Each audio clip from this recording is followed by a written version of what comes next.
Bom, gente, vamos aproveitar essa animação do que estava aqui no debate, né, no Jornal da Fórum, com inclusive alusão aí a vários exemplos internacionais, como um dos convidados estava falando bastante aí, o Alberto, sobre a Hungria e sobre outros exemplos de países com governos autoritários que a gente compara ao governo brasileiro de hoje. Vamos entrar na pauta internacional. Então, eu sou Ana Prestes, hoje nós estamos sem o Lucas aqui, hoje eu vou tocar o programa sem a presença do Lucas, nós temos um convidado, acho que ele já está aqui, o nosso convidado, se ele já estiver por aí, Guilherme, pode entrar, é o Pedro Costa Júnior. Oi, Pedro, cientista político, doutorando na USP, está participando de mil eventos, encontros, debates, seminários, né, Pedro? Eu tenho te visto em tantos lugares, tanto na mainstream como na alternativa, tanto nessa imprensa mais massificada. Felizmente, é muito bom quando pessoas críticas, pessoas como você, tão bem preparadas, conseguem acessar esses espaços. Eu acho super importante. E também temos a nossa mídia alternativa, essa nossa batalha diária, né, da contra-informação, da discussão na contra-hegemonia também, né, Pedro? Já te passo a palavra.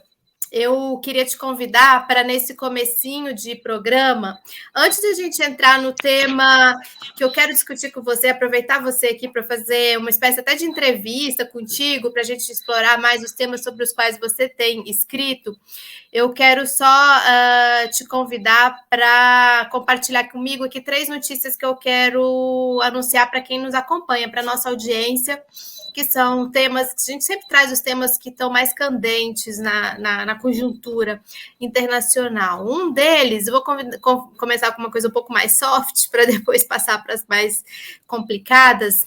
No último final de semana, nós tivemos 45 anos da fundação, da existência das Mães da Praça de Maio da Argentina, né? As Madres de la Plaza de Mayo. Então, deixar aqui esse registro a essa organização de mulheres, uma das mais poderosas organizações de mulheres aqui da nossa América Latina e da América do Sul. As Madres, lá em 1977, 45 anos atrás, no 30 de abril, se reuniram as primeiras 14 para enfrentar de frente o ditador Jorge Rafael Videla, que estava na Casa Rosada, dirigiu e coordenou e governou uma das ditaduras mais sangrentas já ocorridas em todo o mundo, que deixou mais de 30 mil pessoas desaparecidas, fora os filhos e as filhas desses desaparecidos, os bebês pelos quais até hoje as avós e as bisavós da Praça de Maio lutam. Então, a gente gosta sempre de reforçar a importância desse movimento, porque nós sabemos que diante de todo movimento autoritário, movimento de Estado, que transforma o Estado num agente de terror, como foi a ditadura argentina, mas também como foi a chilena, como foi a brasileira, é muito importante a gente olhar para quem resistiu, para quem construiu resistência e que até hoje resiste. Eu estava, Pedro, vendo a história das Madres e eu fiquei impressionada. Somente a pandemia do novo coronavírus fez com que elas não fossem para a praça em algum período. Né? Então, todas as quintas-feiras elas iam fazer a denúncia e falar.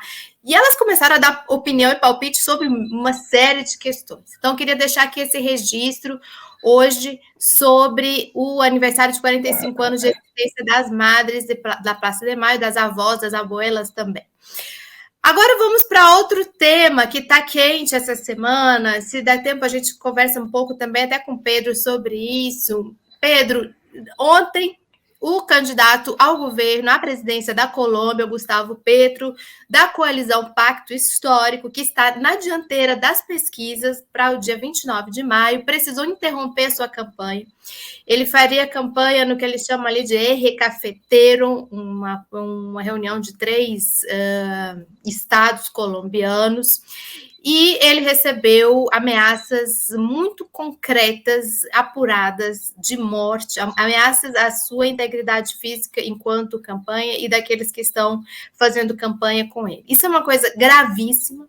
Nós estamos, assim, já muito perto da eleição.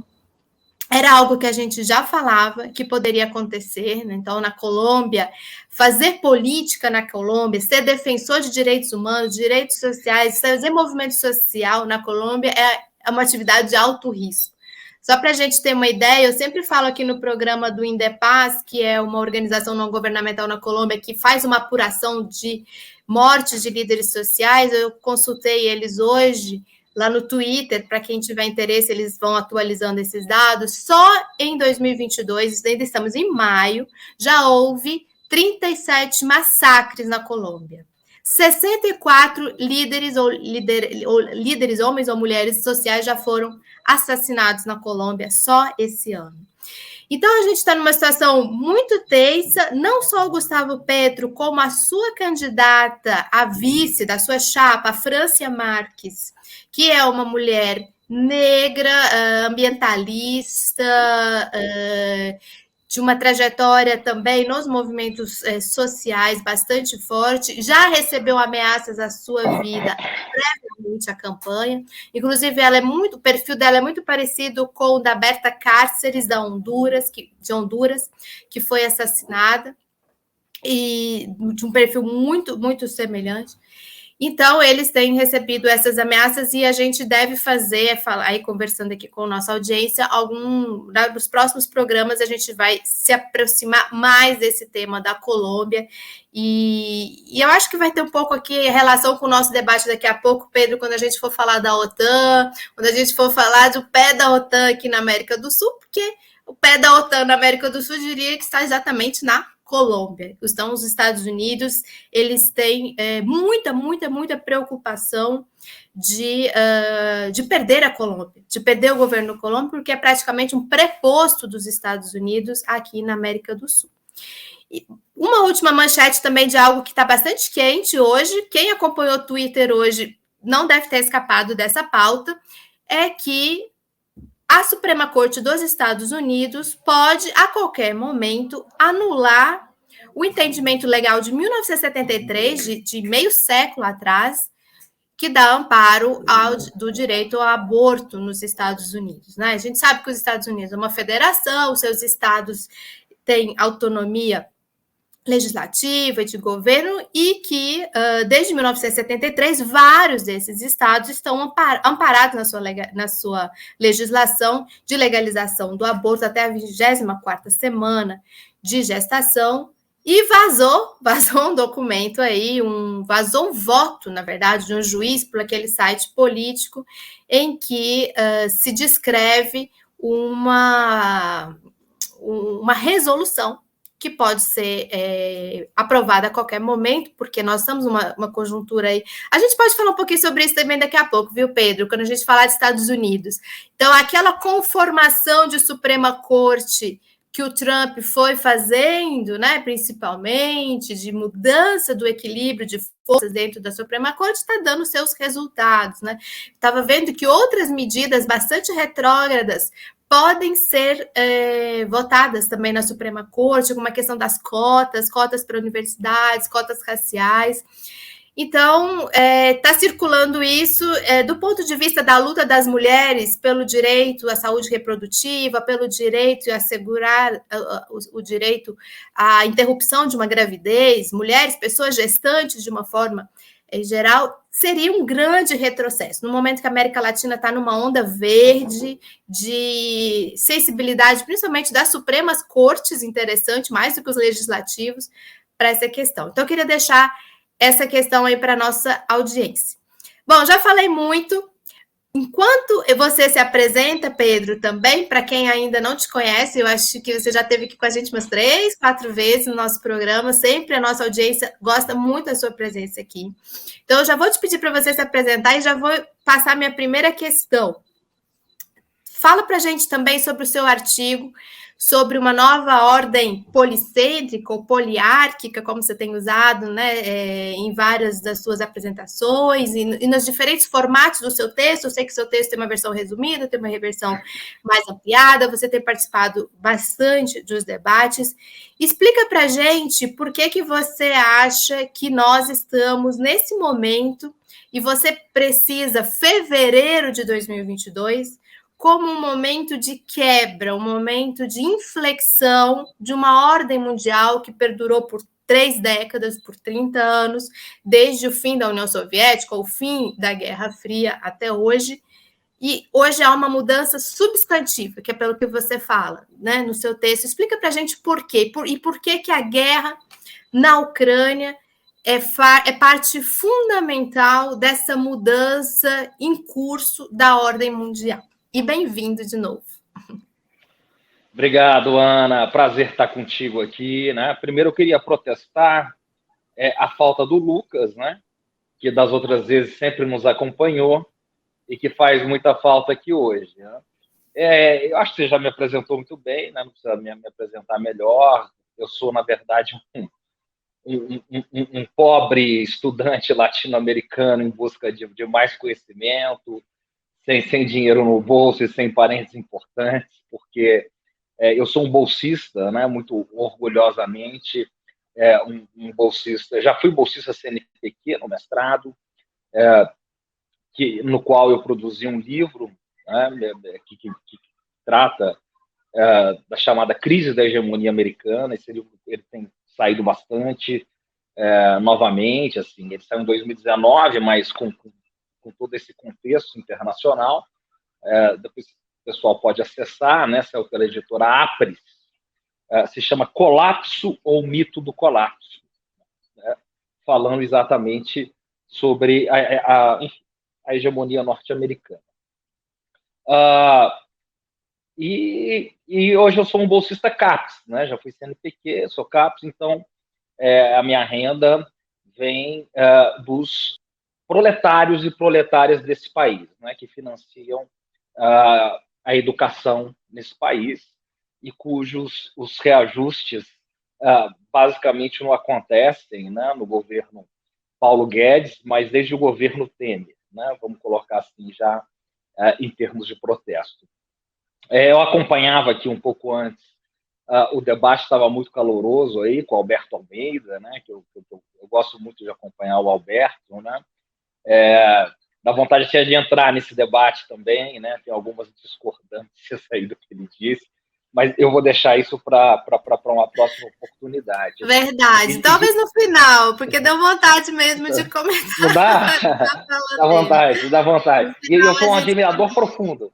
Eu sou admirador profundo do Alberto, né? Embora eu ache ele, eu já vou falar aqui de cara, é deselegante falar da pessoa não na presença deles, né? Embora na presença da pessoa também, como diria Ariano Suassuna, não seja conveniente, né? Porque fica meio desagradável. Mas, enfim, em termos de debate, é bom a pessoa estar aí. Mas ele é um grande institucionalista, né? Eu costumo desconfiar bastante das instituições. Mas, tirando isso, assim, eu acho ele enfim, um excelente cientista político, pesquisador, sigo o canal dele, sempre acompanho os vídeos dele, é um sujeito fora da curva, né? E te agradeço novamente por estar aqui, Ana. Enfim, um dos meus sonhos é te conhecer pessoalmente, sou um profundo admirador do seu trabalho, né? Como você disse, depois desse artigo, sobretudo, mas já um pouco antes, mas eu tenho sido muito convidado para estar desde a imprensa mainstream, né? O que eu acho importante, né? Às vezes a parte digamos, da esquerda cobra, mas eu acho que nós temos que ocupar todos os espaços, né? Porque se a gente não ocupar, outros ocuparão, né?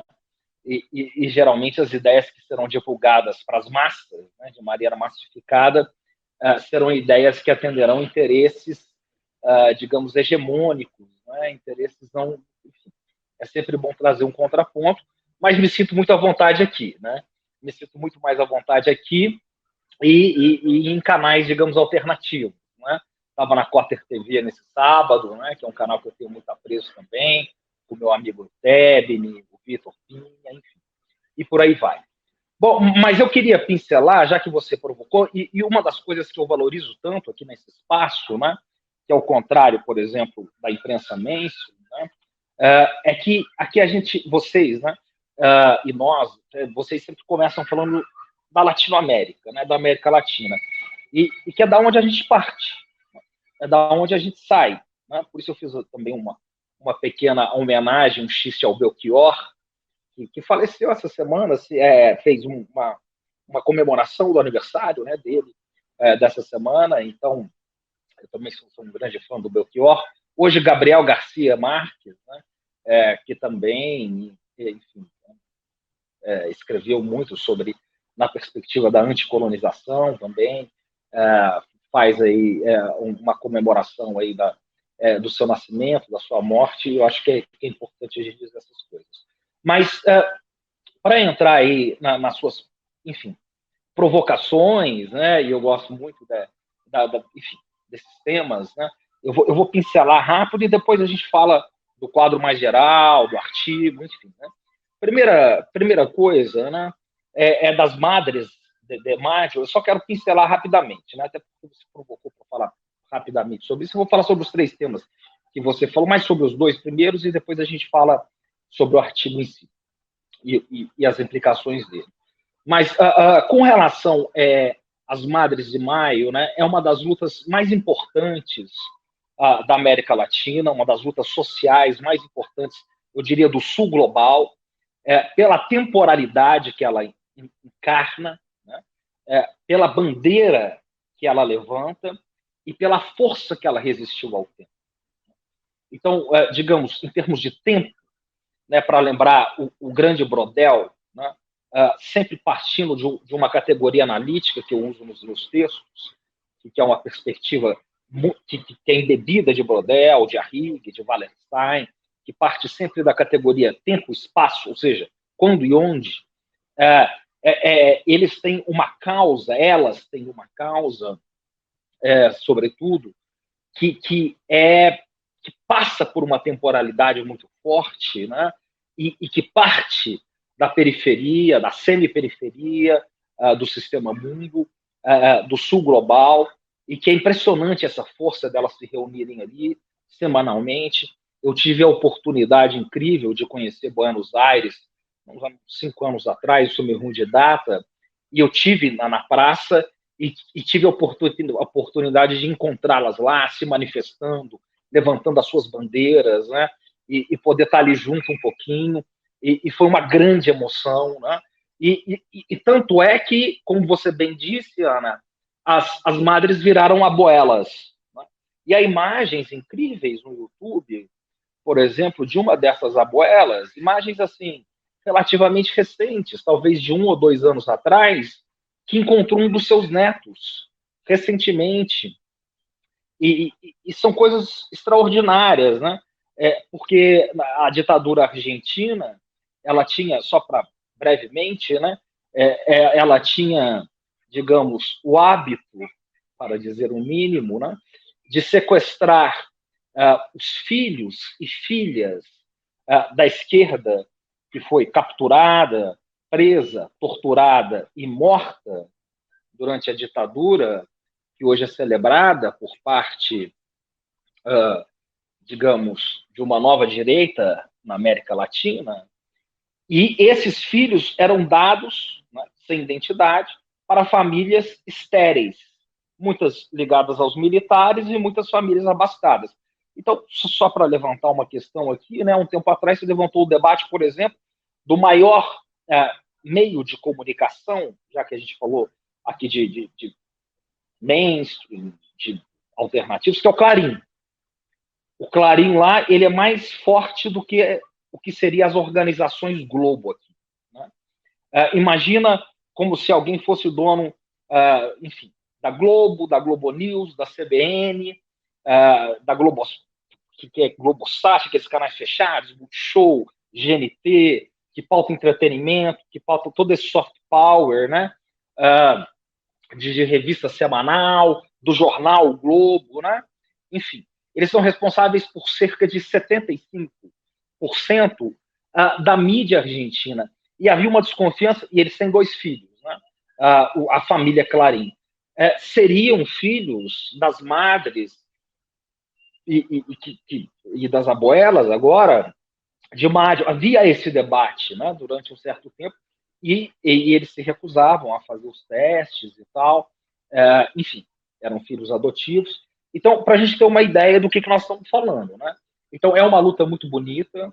Ela tem desdobramentos aqui no Brasil. Aqui no Brasil também tem um movimento das mães de maio, né? Que se solidariza, que se cruza com eles, né? Eu tive a oportunidade de conhecer algumas dessas lideranças. Enfim, então, fica a pista aí para, enfim, a gente tem uma audiência muito qualificada aqui, para depois o pessoal ir pesquisar mais e mergulhar a fundo, que é um dos movimentos sociais e feministas, né, mais importantes da América Latina e do Sul global, sem dúvida nenhuma. Segundo, com relação à Colômbia, a Colômbia ela é o país mais alinhado aos Estados Unidos da América, aqui na América do Sul. Né? Historicamente, né? É um país completamente alinhado, é um país que tem uma desigualdade social brutal, né?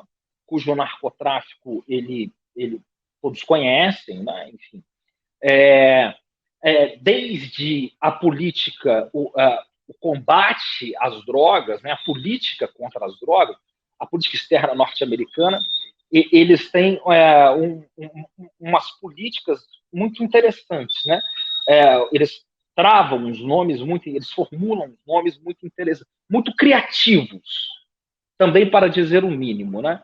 Então, o governo Bush, ele fez a guerra ao terror, né? Que é uma coisa também meio fantasmagórica, porque quem é o terror, né? O terror mora onde? Ele vive aonde? Ele tem endereço, ele tem CPF, quer dizer, é qualquer um a qualquer momento. Você define quem é o terror de acordo com seus interesses, percebe? Então, guerra ao terror é uma coisa muito peculiar de uma nação excepcional fazer uma guerra ao terror, percebe? E eles fizeram também a guerra às drogas, né? Guerra às drogas, essa foi a política também de guerra às drogas, né? Quer dizer, então, eles usavam esse termo. O governo Bush criou esse termo. Guerra às drogas, né?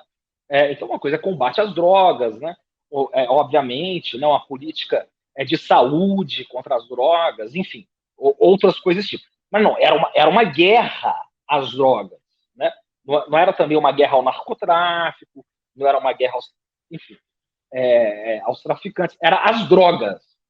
Então, e isso, né, implantou, depois disso, uma influência ainda maior nos Estados Unidos, na Colômbia, porque deu liberdade para as agências internacionais norte-americanas, né, como a CIA, por exemplo, amplos estudos sobre isso, tomarem conta das políticas de segurança dos Estados Unidos, a partir dos anos 2000. E os Estados Unidos têm bases militares na Colômbia. E isso significa uma violação de soberania básica. Na primeira aula de introdução às relações internacionais, à ciência política, que nós damos lá para os nossos alunos no primeiro semestre, nós vamos explicar o que é soberania. A soberania é você poder ter domínio sobre o seu território. Quando um outro país tem base militar dentro do seu território, é a violação mais grave que pode haver de soberania. Então, eu vou dar só um exemplo aqui, porque eu gosto de trabalhar com exemplos, que exemplos são claros, né, para que todas as nossas ouvintes, os nossos ouvintes possam, e telespectadores possam entender. Né? Por exemplo, quando o Rafael Correia ganhou a presidência no Equador, o Equador também era um país, historicamente, muito alinhado aos Estados Unidos, assim como era a Venezuela, até o chavismo, até 1999.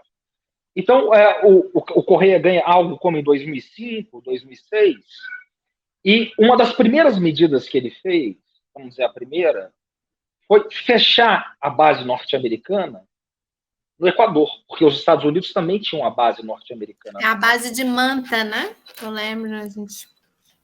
Perfeito, né? Perfeito.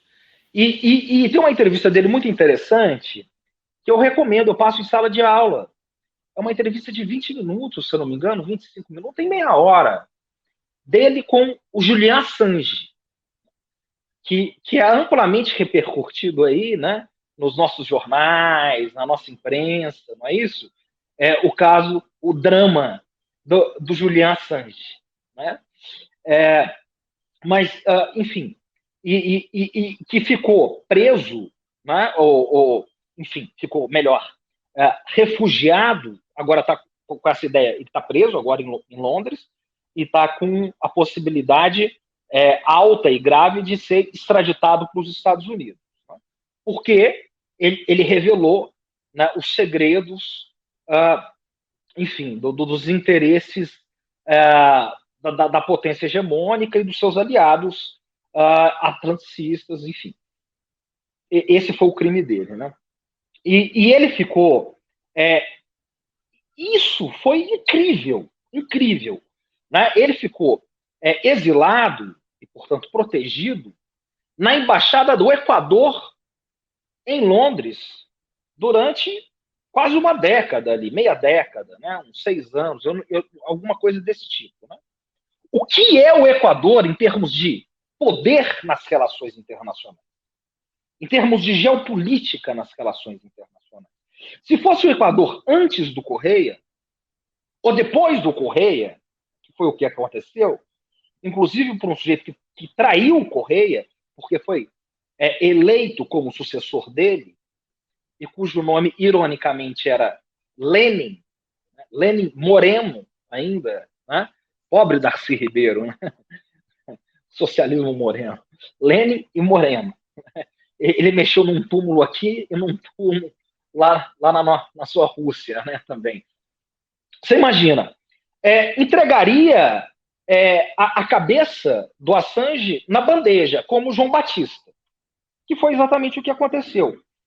E o Rafael Correa comprou uma briga com o imperialismo, com o imperialismo anglo-saxão.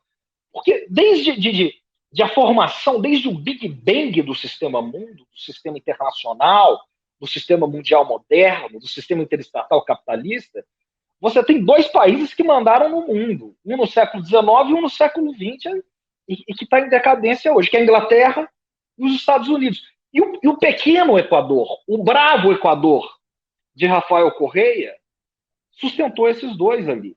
E ele fechou a base, essa base que você disse bem, e ele disse na época ao governo Bush, que era dos falcões republicanos, praticando a guerra ao terror, invadindo o Afeganistão, invadindo o Iraque, contra a opinião pública global, contra o Conselho de Segurança da ONU, contra a Assembleia Geral, sobre fake news, assim, os primórdios das fake news internacionais, com Colin Powell apresentando uma aguinha com sal lá, naquela cena patética mundial, né, dizendo que o Saddam tinha e o Iraque tinha armas de destruição em massa.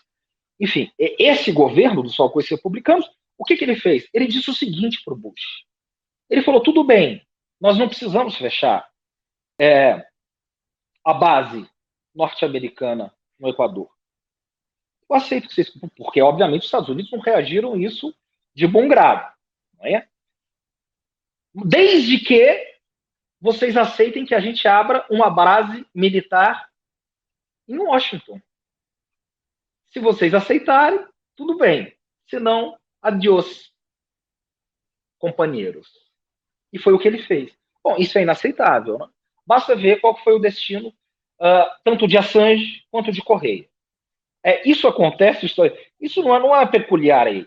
Isso acontece desde Bolívar, qualquer um que na América Latina ousa desafiar os interesses hegemônicos. Né? A notícia boa, e agora eu vou trazer notícias boas, Ana, é que o mundo mudou. Né? O mundo está em transição. Uma transição caótica, né? Que vai ter. Nós estamos passando por um período de caos sistêmico. Esse caos vai se ampliar, ele está acontecendo. Né? A guerra na Ucrânia é isso. O terceiro ponto que você falou da Suprema Corte dos Estados Unidos, ele vai entrar já nesse debate, que tem a ver com esse artigo. Eu não sei se você quer comentar alguma coisa. Só um minutinho, antes de você passar para essa nova fase. Deixa eu só agradecer ao nosso chat aqui, todo mundo que está participando, pedir para o pessoal não esquecer de que a gente estava falando aqui imprensa mainstream, imprensa alternativa, da importância da gente manter esses canais aqui como o canal da Revista Fórum. Então, não esquecer de contribuir com a gente, se puder, pelo Pix, está aqui em cima o pix@revistaforum.com.br. Não esquecer de mandar superchats, de contribuir aqui com a gente de alguma forma para que a gente possa conseguir continuar com um debate de alta qualidade como esse que a gente está tendo hoje aqui com o cientista político Pedro Costa Júnior. E dizer, Pedro, antes da gente entrar agora nessa fase mais hegemônica aí, né, discutir o hegemon aí, ou o hegemon em decadência bastante já acentuada, digamos assim, os Estados Unidos, a gente vai falar sobre os Estados Unidos.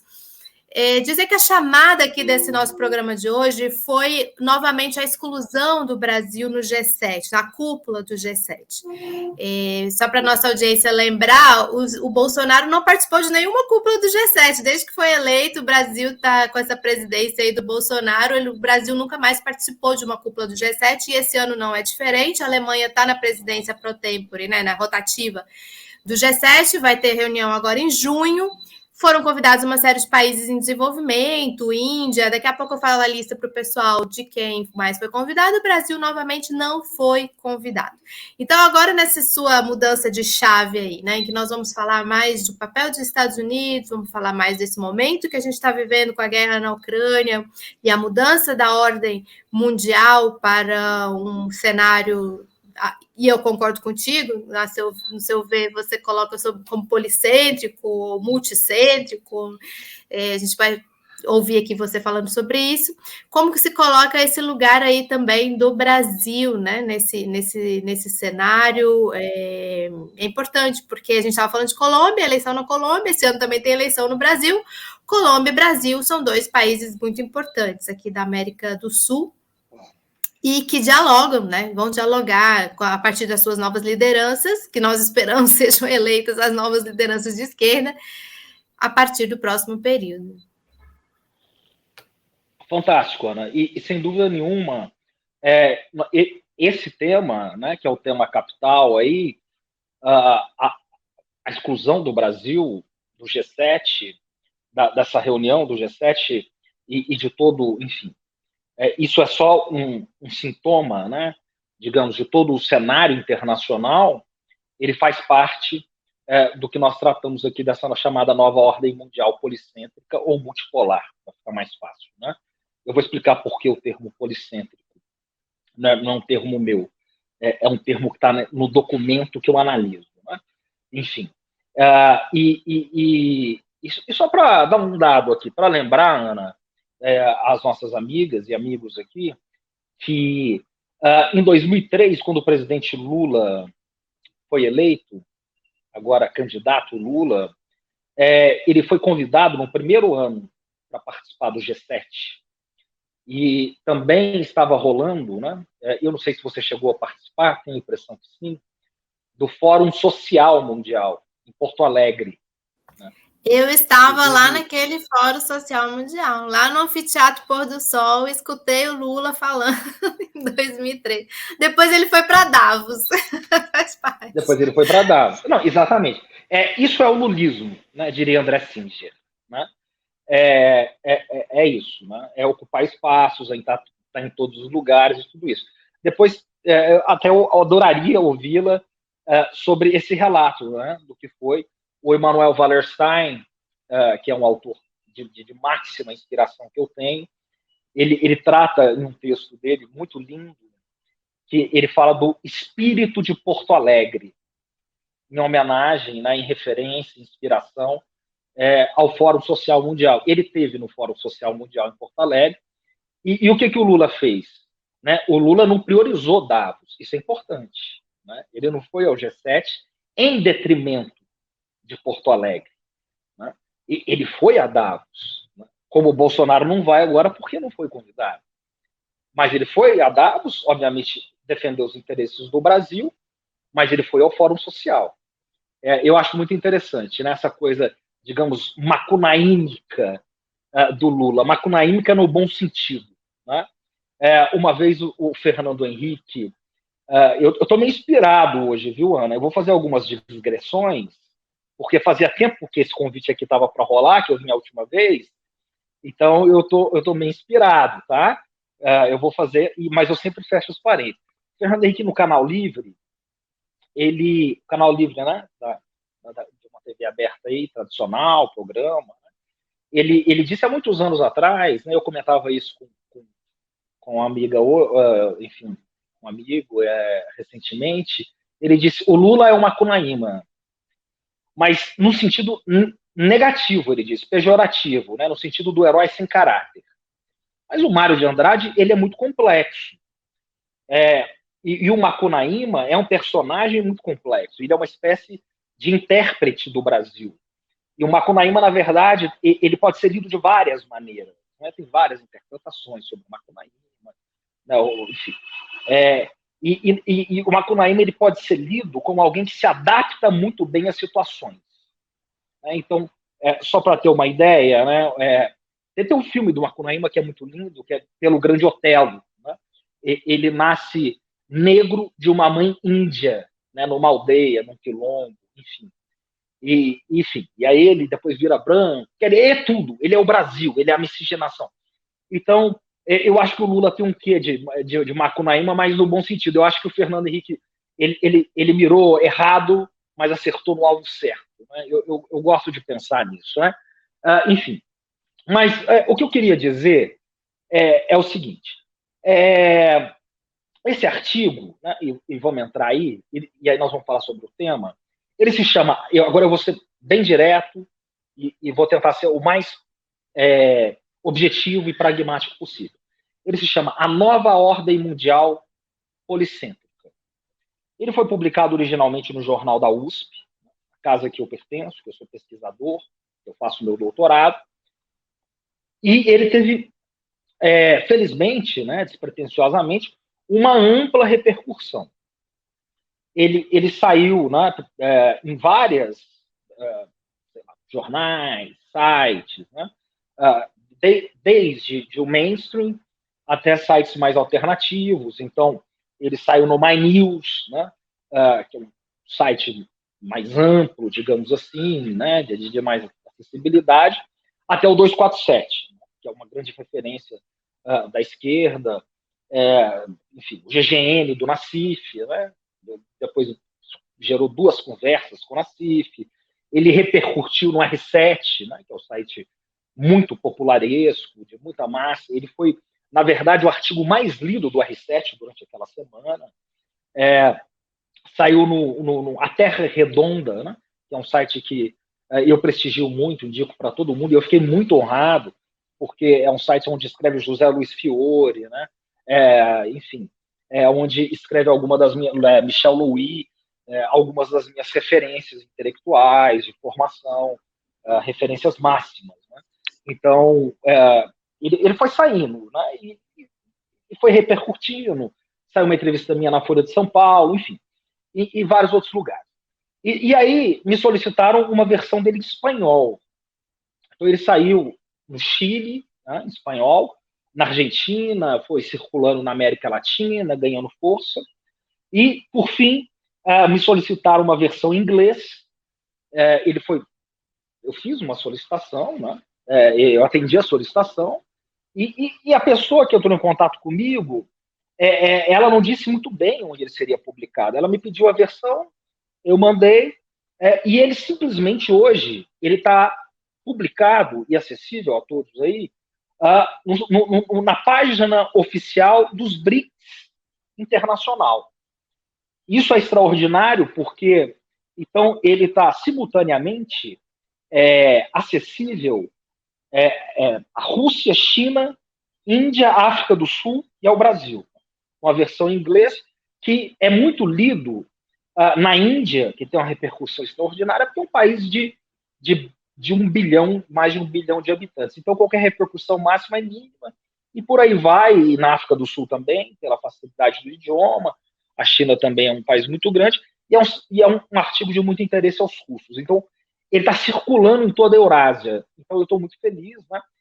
Eu agradeço muito aqui, queria até citar o André, o Valdir, a Paula, que revisaram o artigo amplamente. Né? Toda a obra é uma obra coletiva, ninguém faz nada sozinho, e claro, o Jean Tibe, que é meu orientador. Mas, feito essa propaganda até indelicada, né, mas para as pessoas terem uma dimensão da repercussão, Ana, o que diz esse artigo sucintamente? Né? Ele diz o seguinte, em 20 dias, claro que não é em 20 dias, mas em 20 dias, a ordem mundial dos últimos 30 anos acabou. Que ordem mundial é essa? A ordem mundial do pós-Guerra Fria. A ordem mundial se estabeleceu em 91, o fim da bipolaridade, o desmantelamento da União Soviética, a queda do Muro de Berlim, de 89 a 91, e uma ordem que foi estabelecida pelos Estados Unidos e os seus aliados, o eixo anglo-saxão, os seus aliados atlanticistas, a OTAN. A OTAN, que tem aí cerca de 30 países, ela foi criada em 48, 49, cujo inimigo era a União Soviética, ou seja, os russos, combater a Rússia, que tinha um contraponto, o Pacto de Varsóvia. Aquela ordem mundial que durou de 45 a 91 era uma ordem bipolar, que foi acertada depois da Segunda Guerra Mundial. Ela foi acertada em alta, ou seja, na verdade foram em 3 rodadas de negociação, em alta posse da São Francisco. Ela foi acertada pelos vencedores da guerra, isso é importante. São sempre os vencedores que acertam uma ordem.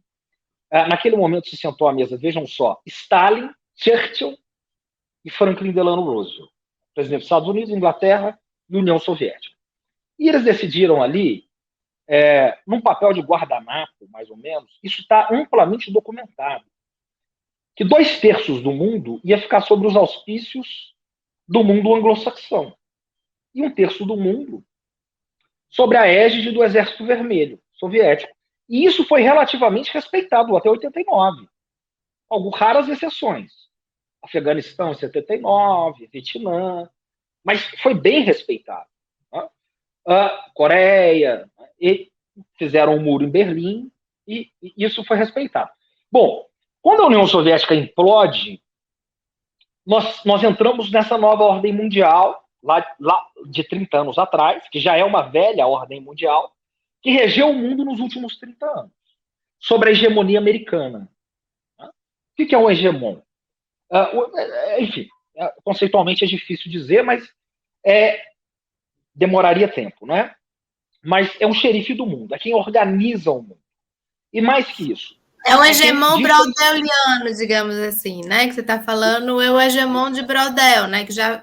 Vamos pegar os 2 últimos aí, o atual, digamos assim, Estados Exatamente. Unidos ainda e Reino Unido, Grã-Bretanha, o anterior, né?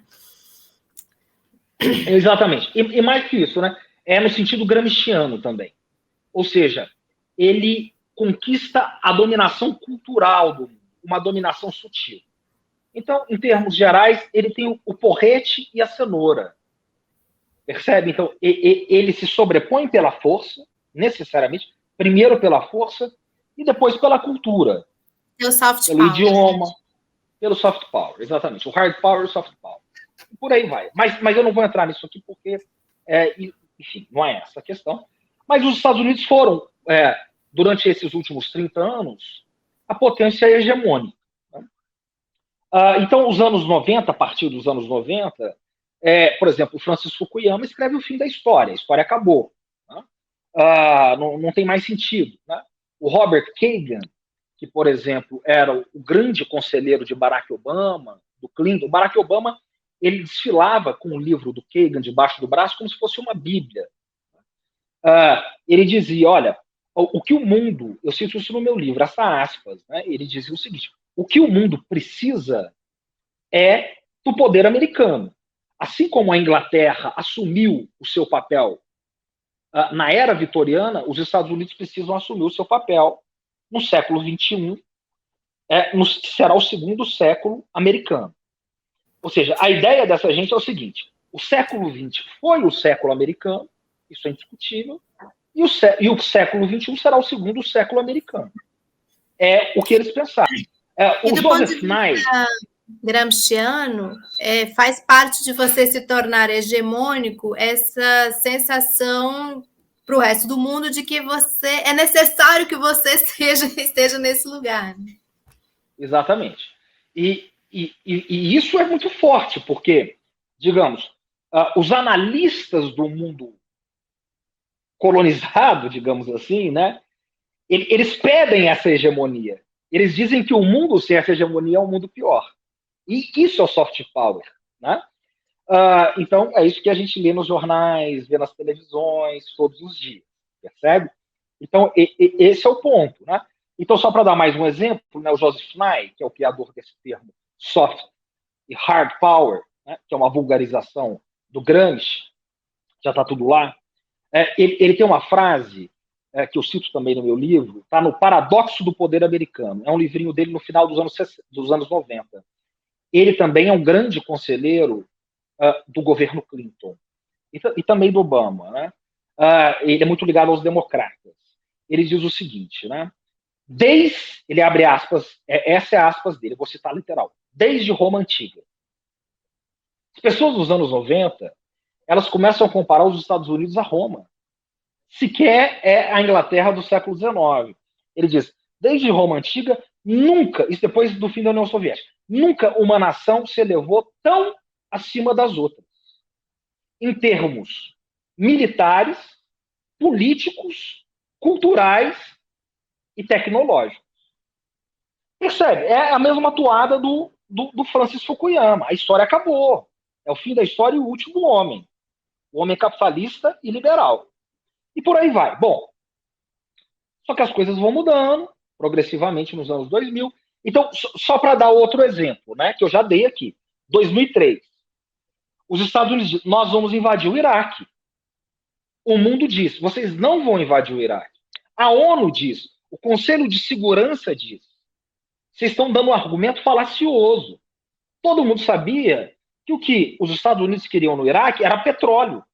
Não havia arma de destruição em massa lá, não havia arma.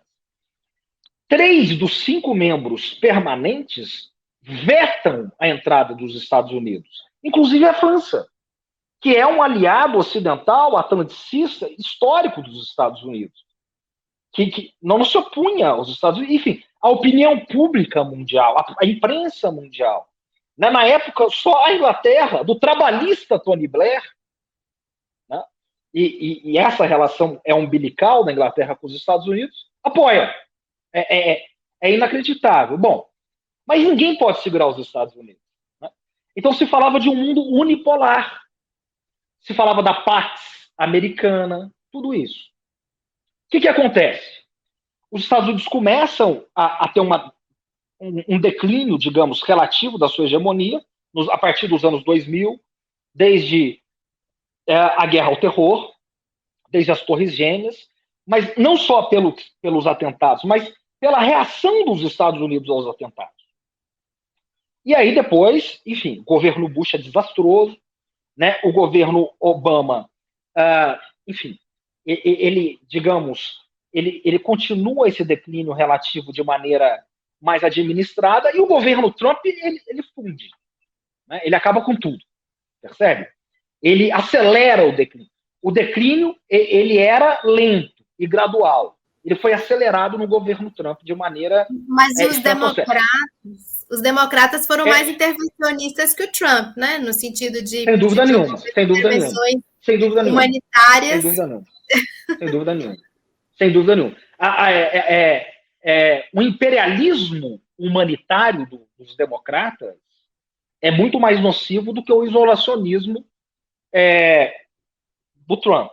Mas o que o Trump faz é minar o soft power norte-americano de uma maneira devastadora, inclusive com seus aliados. Certo?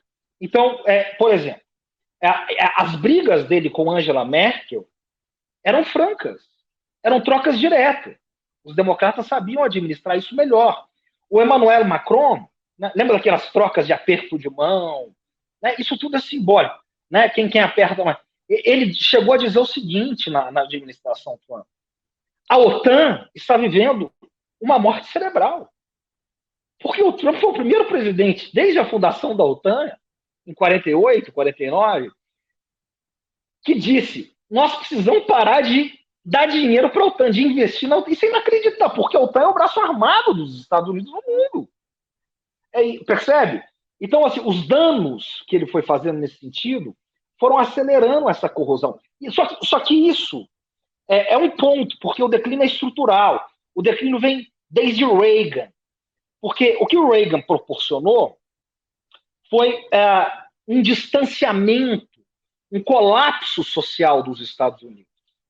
Todos esses Nomadlands, né? Tem um filme que ganhou o Oscar, que tem esse nome agora, a precarização do trabalho. Né? O sujeito tem que ter 2, 3 trabalhos nos Estados Unidos, porque, enfim, os problemas dos salários baixos. Agora você tem um movimento de pessoas que não querem, se recusam a trabalhar pelos trabalhos baixos. A fuga de indústrias norte-americanas. Isso aí é fruto da contra-revolução neoliberal Reagan e Thatcher. Então, os Estados Unidos foram se enfraquecendo internamente. Né? E o Clinton, que era um democrata, ele acelerou isso, acelerou as desigualdades sociais, enfraqueceu os sindicatos, enfraqueceu a classe trabalhadora, como nunca na história dos Estados Unidos. Percebe? E o Bush, obviamente, acentuou isso, a política dele era essa, isentando os mais ricos dos impostos. Né? E o Obama continuou essa política. Né? E o Trump é a mesma coisa. Então, por aí vai. Obama barra Biden, né? Obama barra Biden. Obama barra Biden. E agora tá aí o Biden. E por que você acha que em fevereiro de 2022 deu uma balançada nesse sistema? Vou chegar agora. Porque enquanto isso, né, na longa duração, nos últimos 40 anos, nosso amigo Elias Jabbour trata isso como ninguém, a China se tornou o grande fenômeno do sistema mundo. Ela mudou as placas tectônicas do sistema mundial moderno. Ela vem crescendo de maneira vertiginosa e constante, né? A 2 dígitos. Ela tirou 800 milhões de pessoas da pobreza. Vou repetir. 800 milhões de pessoas da pobreza. Ela se tornou a segunda economia do mundo. Ela vai ser unanimemente a maior economia do mundo até o final da década. Isso por economistas ocidentais e eurasiáticos, é um consenso. Ela vai ser a maior economia do mundo. Ela está se tornando a maior potência tecnológica do mundo. Ela está em franca competição com os Estados Unidos em tecnologia de ponta, e ela está correndo atrás da indústria militar, armamentista, cuja distância é grande, mas ela está fazendo isso. E ela tem um projeto para o sistema mundo, que são as novas rotas da seda, que já está em mais de 60 países do mundo, em 5 continentes do planeta Terra, inclusive na América Latina, onde o último país que pediu para entrar foi agora a Argentina de Alberto Fernandes. Então, e é um projeto contrário ao dos Estados Unidos. Contrário ao dos Estados Unidos, que desde os anos 80, é o projeto do FMI, do Banco Mundial, que é o projeto neoliberal. E o que a China propõe, através das novas rotas da seda, é um projeto de investimento em infraestrutura, um projeto de desenvolvimento, parcerias de desenvolvimento e por aí vai. Também tem seus problemas. Né? Mas, enfim, é um outro tipo de desenvolvimento. Então, esse é um ponto. O outro ponto é o renascimento russo. A Rússia, durante os anos 90, ela foi devastada depois da União Soviética. Você é uma das maiores especialistas disso aqui no Brasil, né, na América Latina e no sul global, Ana. A Rússia perdeu, só para dar dois ou três dados, mas ela perde metade da sua população. A Rússia tinha cerca de 300 milhões da União Soviética de habitantes. Ela vai para menos de 150 milhões de habitantes, que inclusive é o que ela tem hoje, menos 145 milhões de habitantes, e perde cerca de 1/4 do seu território. E durante os anos Yeltsin, ela é completamente humilhada. Completamente humilhada. O Yeltsin, que é vendido aqui no Ocidente, né, pela nossa, enfim, imprensa como um grande democrata. Lembrar só um dado. O Yeltsin jogou um tanque no parlamento para aprovar uma medida dele. Né? Então, é um presidente, né, caricato, né, por se apresentar bêbado, mas era um homem do Clinton. Ele atendia às vontades do Clinton. Né? E por aí vai. Mas desde 2000 a coisa mudou. A coisa mudou com a eleição do Putin, porque a Rússia foi se reconstruindo, ela foi renascendo. Né? A primeira medida que o Putin fez foi, obviamente, né? Tem um textinho do Perry Anderson, que eu recomendo muito, O Balanço do Neoliberalismo, que ele vai falar como os países da Europa Oriental, inclusive a Rússia, elas entraram nesse capitalismo neoliberal de maneira muito selvagem, muito sem qualquer tipo de crítica. Então, você privatizou tudo nos anos 90. Né? Não ficou um poste. A Rússia teve a grande crise econômica de 98, as pessoas passavam fome. Né? Tem aquelas imagens, aqueles filões de distribuição de sopa. Eles viveram algo análogo à crise de 29 dos Estados Unidos nos anos 90. A primeira coisa que o Putin faz é reestatizar as indústrias de energia, gás, petróleo, carvão, que a Rússia tinha privatizado, que o Yeltsin tinha privatizado. Segundo, ele vai fortalecer a economia, ele vai centralizar o poder, ele vai enfraquecer a oposição e ele vai refortalecer o exército russo, o exército militar russo. A Rússia, como potência nuclear que é, em termos de ogivas nucleares, ela é a maior do mundo, numérica, maior, inclusive, que os Estados Unidos. E a Rússia tinha sido humilhada nos anos 90, inclusive militarmente, na Guerra da Chechênia. Bom, e aí nós temos uns dados interessantes. Eu vou acelerar aqui. E enquanto isso, os Estados Unidos achando que o mundo não tinha mais limites, não tinha mais lei. A expansão da OTAN se torna indefinida.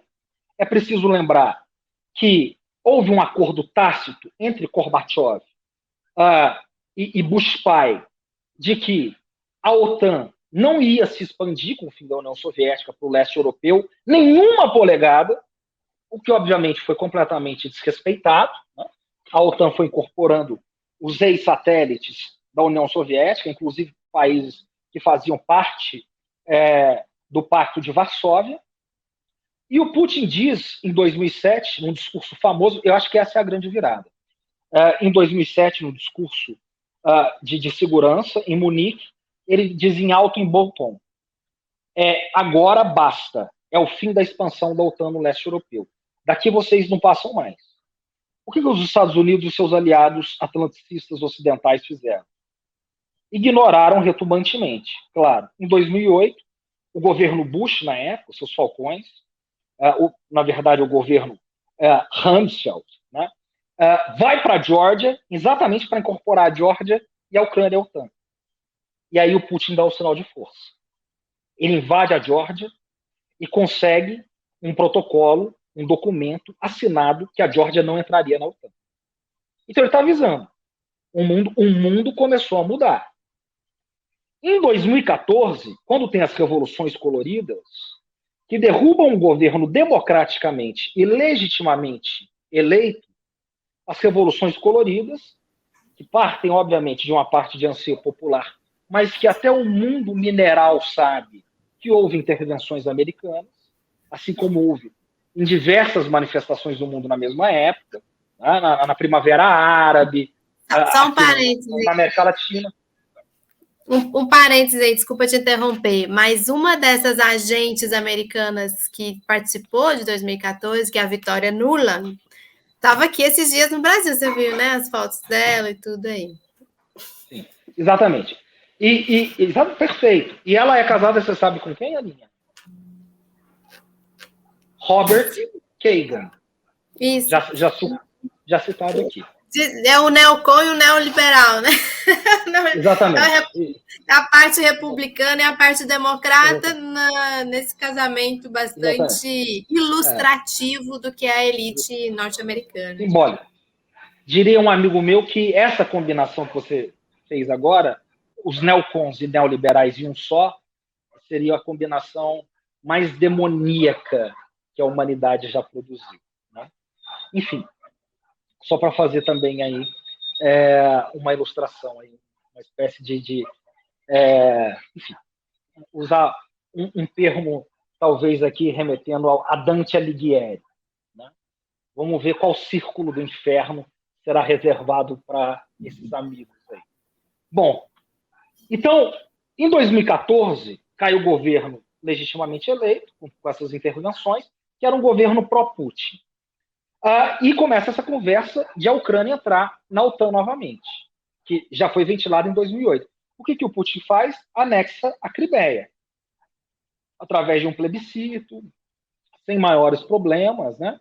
É uma região, você sabe explicar isso melhor do que ninguém, de maioria russa, né, de ascendentes russos, que fala russo, enfim, cultura russa e tal, e que estrategicamente, a gente sempre tem que olhar a partir do ponto da política do poder, tem um porto que tem saída que é o porto de Sebastopol, que tem saída para o Mar Negro, né, que é conhecido na geopolítica também como um lago russo. Ninguém passa ali pelo Mar Negro impunemente, sem falar com os russos, sem pedir autorização. Né? É o porto da Catarina Grande, né? Exatamente. A déspota esclarecida. E do seu Potemkin. Exatamente. Que era amiga de Montesquieu, né? Tomava conhaques com Montesquieu, né? Um dos grandes iluministas e enciclopedistas. A história russa ela é extraordinária. Bom, e o que acontece?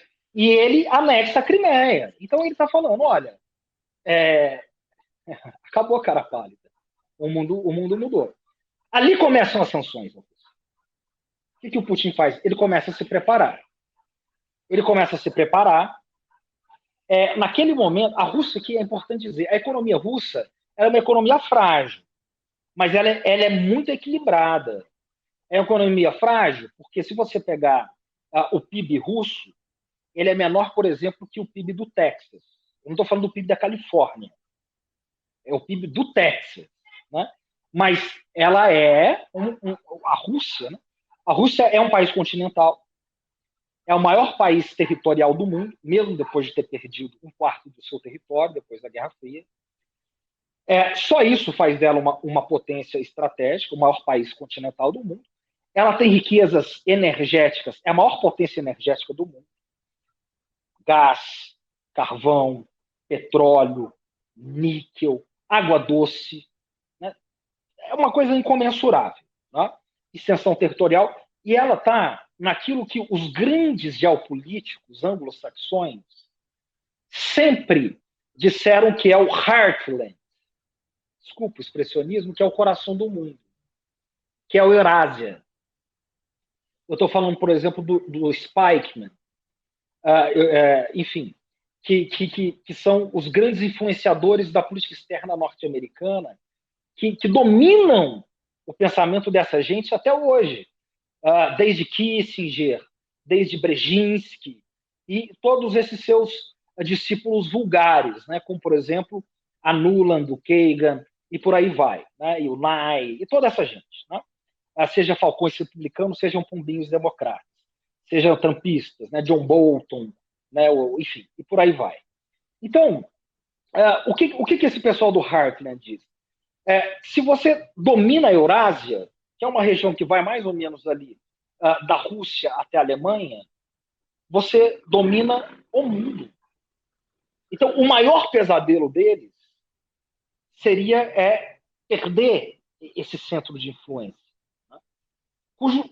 cujo uma parte eles nunca tiveram, que é a Rússia. Por isso então, a Rússia ela já é vista como inimigo dos Estados Unidos de maneira territorial, histórica. E isso e dos europeus desde as guerras napoleônicas. Ela é vista como uma ameaça aos europeus. E aos Estados Unidos dessa maneira. Então, ela tem um pé na Europa, tem um pé na Ásia. A Europa depende da Rússia, porque depende, sobretudo, da Alemanha, que é a líder econômica da Europa, porque depende da energia russa. Né?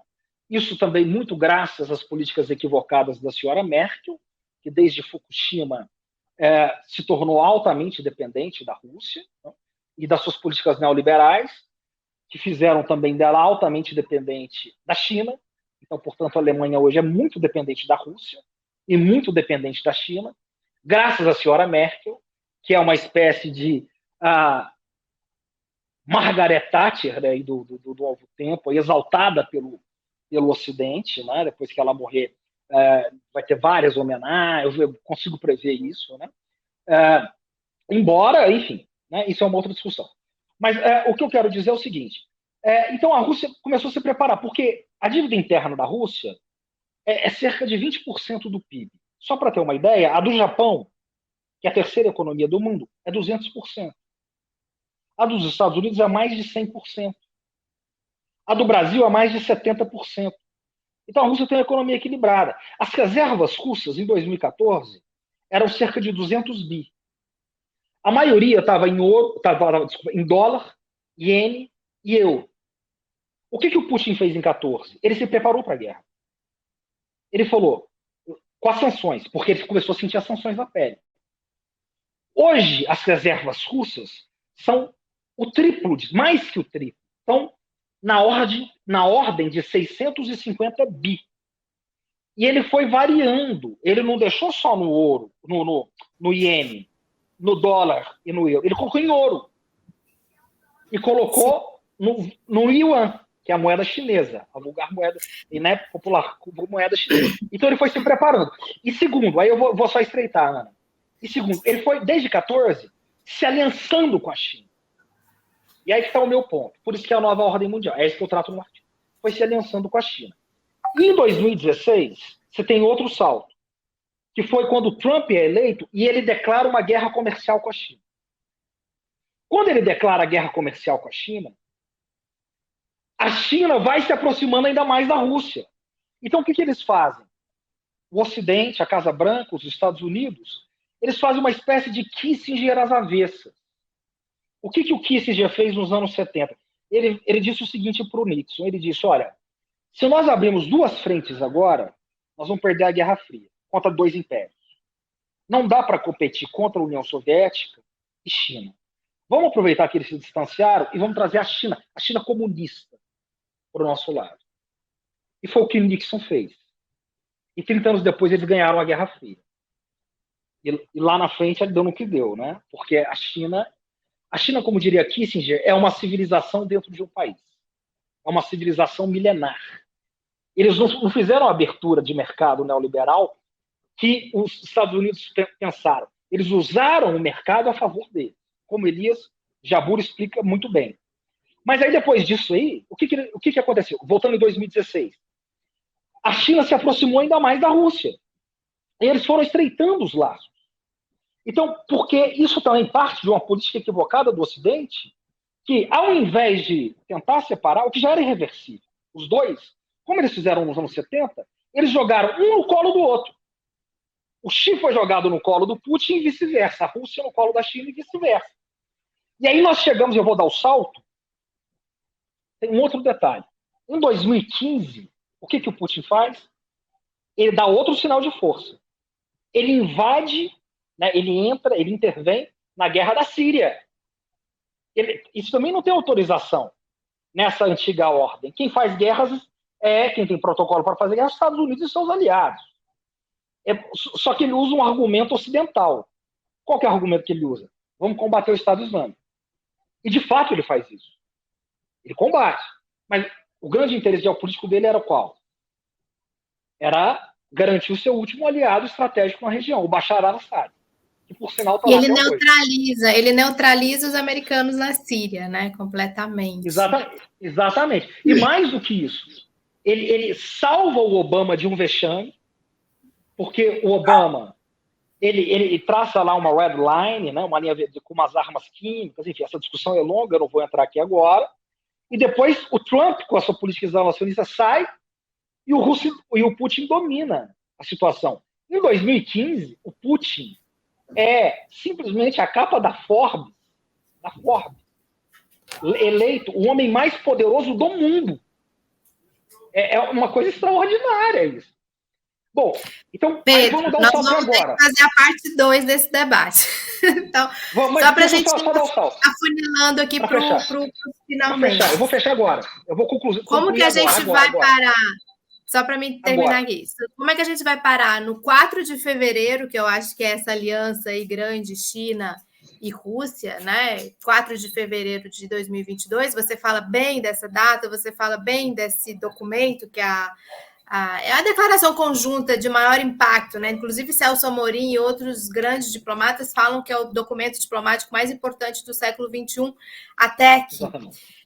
Depois disso, vem uma etapa bélica, que é a questão da guerra na Ucrânia, e eu acho que a gente podia fechar aí com esse seu argumento, né, no seu artigo. Agora. E o que você, assim, para fechar mesmo, para a gente deixar já marcado aqui, até talvez com Elias, com alguém mais, para vir debater com a gente, que momento é esse da guerra, né? Já se pode ver o fim dessa guerra ou não? Os russos vão conseguir superar essa ofensiva de sanções, uma bateria de sanções muito, muito forte, né, na parte econômica. Então, só para a gente amarrar e já deixar encaminhado, engatilhado para um próximo debate. Agora eu vou ser super direto ao ponto. Dia 4 de fevereiro, o que acontece? Então, todas essas demonstrações de forças da Rússia. A China crescendo vertiginosamente com esse projeto para o mundo, novas rotas da seda. E se estreitando desde 2014 cada vez mais. Já começou antes o estreitamento, mas desde 2014 cada vez mais. 2016, mais ainda, por todas essas razões. No dia 4, primeiro dia das Olimpíadas de Pequim, o Putin é recebido com status, ele vai à China, ele vai a Pequim, status de honra de chefe de Estado. O que, em termos chineses, significa algo extraordinário, dantesco. E ali eles protocolam um documento, que é uma espécie de carta aos povos do mundo. Há um aperto de mão entre Putin e Xi, bandeira russa lá atrás, várias bandeiras russas, bandeiras chinesas, várias bandeiras chinesas. E esse documento, ele proclama uma nova ordem mundial. Ele contesta a antiga nova ordem mundial, dia 4, e proclama uma nova ordem mundial, que eles chamam de policêntrica. E eu, obviamente, me aproprio desse documento, né, desse termo. Né? Porque poli várias, com vários centros de poder.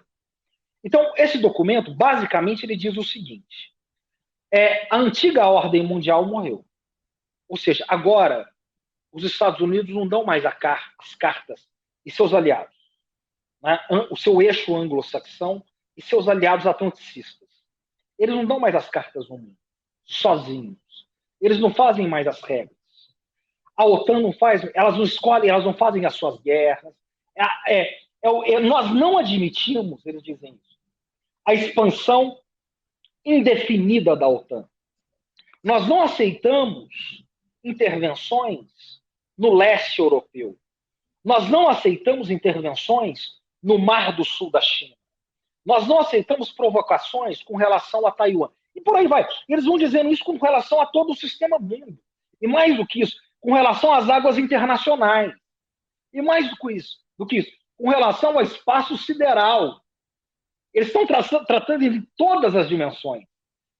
Terra, mar e ar, espaço. Eles dizem, se vocês quiserem lançar um satélite, vocês vão ter que conversar com a gente antes. E nós vamos fazer isso conjuntamente. Só que, e por aí vai. Né? E tudo isso eu analiso detalhadamente no meu modesto artigo. E, por fim, né, esse documento, né, que o Celso Amorim diz que é o mais importante do século XXI, e é exatamente o que eu estou dizendo também, o grande Celso Amorim, ele é equivalente, na minha humilde opinião, né, ao que foi, por exemplo, o Tratado de Westfália. Ele inaugura uma nova ordem mundial. Ele é equivalente ao que foi a chamada Paz de Versalhes, ao Pacto de Alta. Ele está dando, né, ao concerto europeu, né, depois das guerras napoleônicas, um novo tom. Agora, por que dia 24? Porque, Ana, nas relações internacionais, na política internacional e na política do poder, a palavra, o documento, ele não vale sem ação, sem a força, sem a espada, sem a bala, sem o canhão. A linguagem internacional, ela funciona pela força. Então, tem que ter a palavra, mas tem que ter a força. 20 dias depois, o que Putin faz? Obviamente, apoiado, suportado e com a anuência da China, do Xi, do Politburo, do Alto Comitê, do Partido Comunista Chinês. Eles começam a guerra na Ucrânia. Contra, clara e expressamente, a proibição dos Estados Unidos, da OTAN, da Casa Branca e dos seus aliados europeus. Só que agora a situação inverteu. Em 2003, os Estados Unidos falaram, nós vamos invadir o Iraque. O mundo inteiro disse, vocês não vão invadir o Iraque. Só que os Estados Unidos mandavam no mundo. Agora a Rússia disse, nós vamos entrar na Ucrânia. E o hegemon em declínio, o hegemon que já não é mais hegemon, diz, vocês não vão invadir. Os aliados europeus dizem, você não vai invadir. A OTAN diz, você não vai invadir. E a Rússia, suportada pela China, e esse eixo euroasiático, invadem. Porque se não há uma demonstração de força, não há uma quebra de ordem. Historicamente é assim. É necessário uma demonstração de força para uma quebra de ordem. Então é isso que nós estamos vendo. Em 20 dias a ordem foi quebrada. Então tem todo esse processo de longa duração, que eu expliquei aqui, fiz todo esse preâmbulo, percebe? A águia vem pousando lentamente, né? E o dragão e o urso ascendendo, eles se uniram. E agora, definitivamente, nesses 20 dias, com esse documento e com essa guerra, nós entramos numa nova ordem mundial. E uma ordem mundial, nas palavras deles, desse eixo, policêntrica.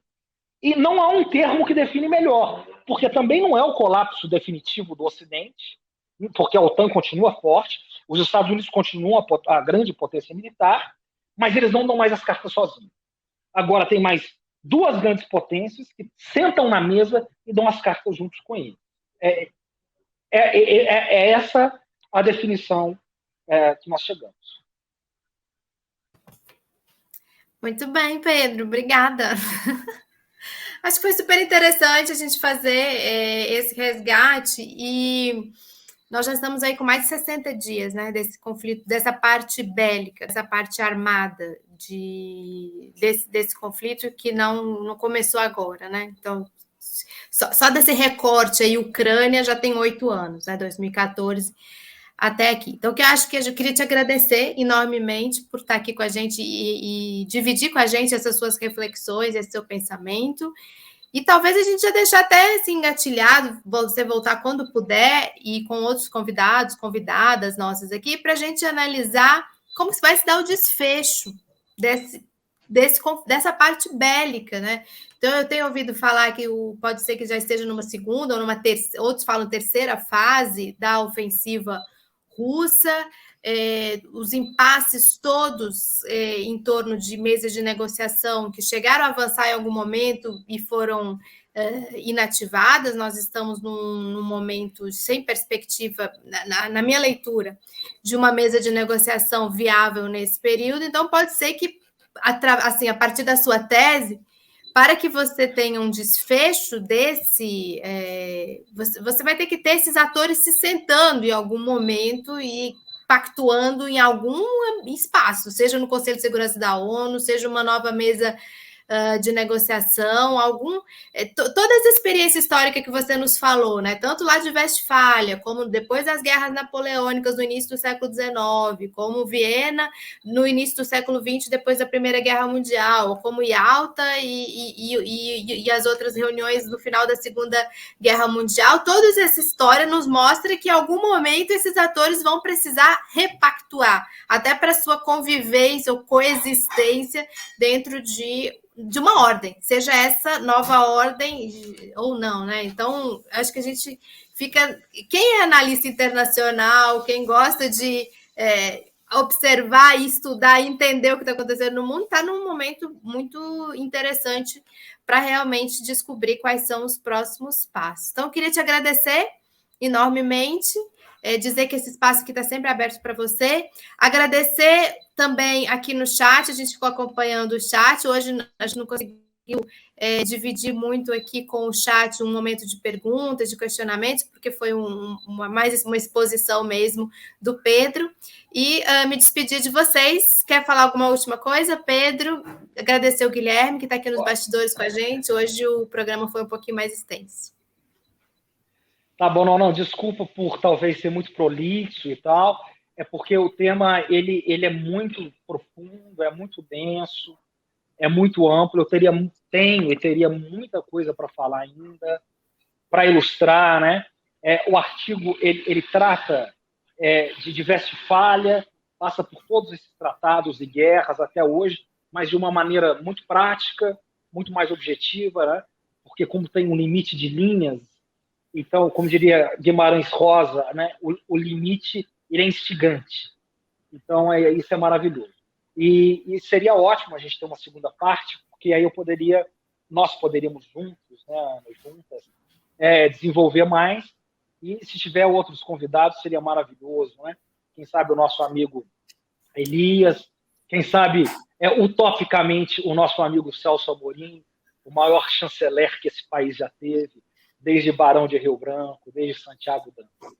E eu quero agradecer a toda a comunidade que eu, enfim, sou apaixonado por essa comunidade, por esse canal e por esse programa. Obrigado, Ana.